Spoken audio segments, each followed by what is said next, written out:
Bom dia, queridos, graça e paz do Senhor, amém? Vamos começar mais uma vez juntos na presença do nosso Deus. Essa semana, especificamente, nós estamos tratando desse assunto precioso, chamado a graça de Deus.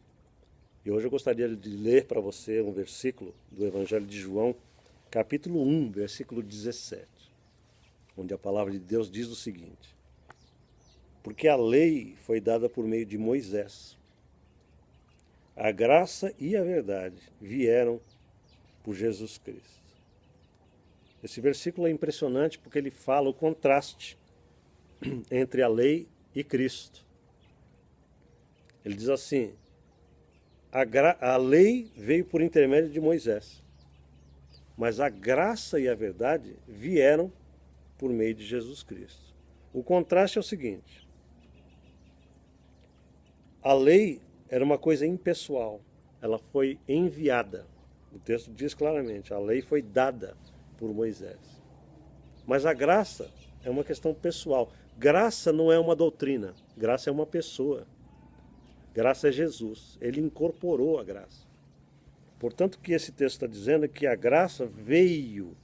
A graça não foi enviada, porque quando você envia, você pode enviar à distância. Entendeu isso? Mas como Jesus veio, a palavra de Deus diz aqui nesse versículo, que a graça veio por meio de Jesus Cristo, é porque ele encarnou a graça. A graça é pessoal, Jesus é a graça de Deus. Ele veio para nós. Portanto, existe um contraste enorme entre o que a lei operava e o que a graça operava.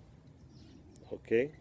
A lei trazia condenação, a graça traz salvação. A lei veio para mostrar quão pecadores nós somos. A graça veio para mostrar o quão justos nós podemos estar se nós cremos em Jesus Cristo. No livro de Romanos, capítulo 5, versículo 20, a palavra de Deus diz assim: sobreveio, porém, a lei para que a ofensa abundasse, mas onde o pecado abundou, superabundou a graça. Então, nesse versículo, Paulo está dizendo qual foi o propósito da lei e qual é o propósito da graça. O propósito da lei, está muito claro nesse versículo, é para mostrar o quão pecador o homem é sem Deus. O como a nossa natureza é inadequada para andar de acordo, em harmonia com os princípios mais elevados espirituais de Deus. Portanto, a lei estabelece algo e a gente não consegue chegar no padrão glorioso da lei.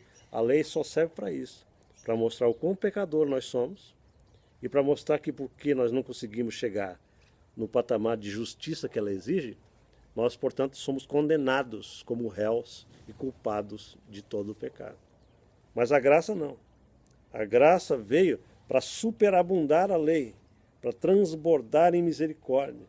Naquilo que nós não podíamos cumprir, Deus cumpriu em nosso favor através de Jesus, para que nós pudéssemos ser livres de toda a condenação da lei e estivéssemos acima, num patamar absolutamente acima daquilo que a lei exige de nós.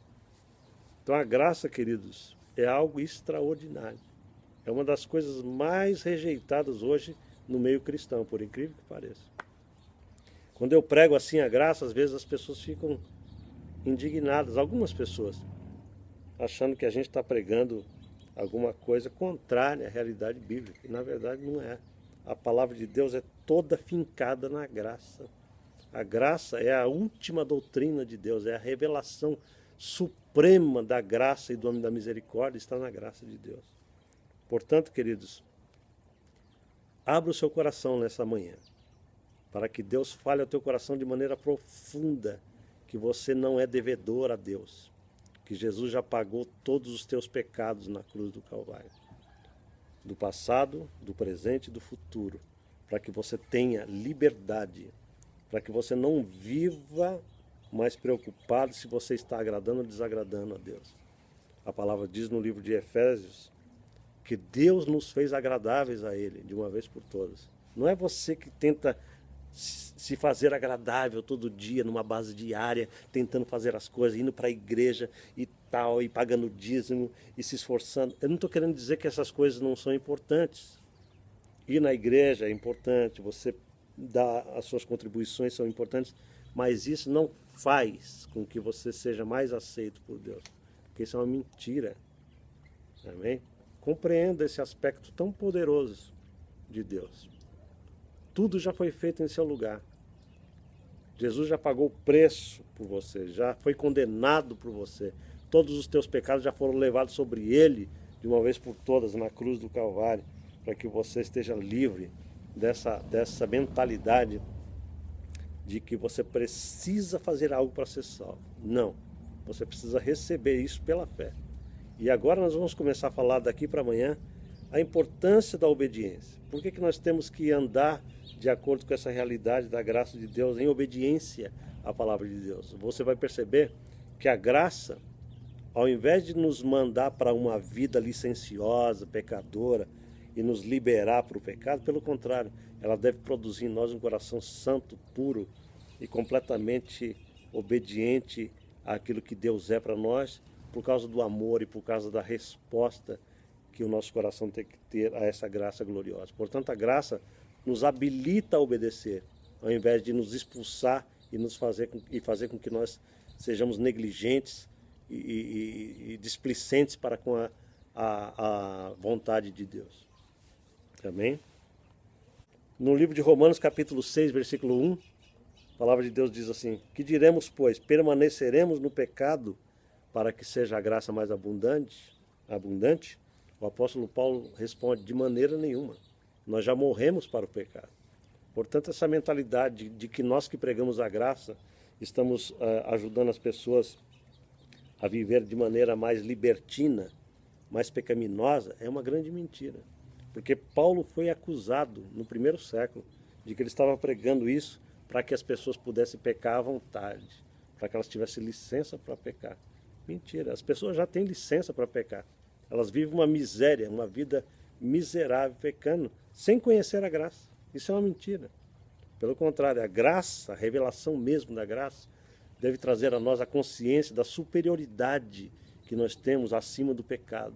Nós estamos acima de todas as pulsões malignas do pecado, quando a graça nos liberta e nos dá o Espírito Santo e nos concede uma nova natureza e nos dá uma nova inclinação para com Deus. Amém? Vamos orar, Pai. Obrigado pela graça. Obrigado porque o Senhor nos capacita, através da mesma graça, pelo poder do Espírito Santo, a vivermos de acordo com a lei, a vivemos de acordo com o espírito da lei, e não de acordo com a letra da lei. Obrigado por isso, Deus. Porque de outra maneira nós seríamos sempre incapazes de viver a realidade do Teu reino. Portanto, obrigado nesse dia pela graça do Senhor. Capacita esses meus queridos irmãos com essa graça bendita do Senhor, para que eles vivam acima de toda acusação de Satanás, acima de toda percepção de inadequação, achando que eles não são adequados ao Senhor. Quantas pessoas têm ido embora, Senhor, de tantas igrejas, porque os líderes pregam uma mensagem anti-graça, e as pessoas se sentem completamente condenadas e se sentem completamente aquém do Senhor, porque não conseguem compreender que o Senhor as ama e que o Senhor as comprou com o sangue do Teu Filho Jesus. Pai, muito obrigado por isso, porque o Senhor fez isso por nós. Em nome de Jesus. Amém. Deus te abençoe. E amanhã nós nos vemos em nome de Jesus. Amém.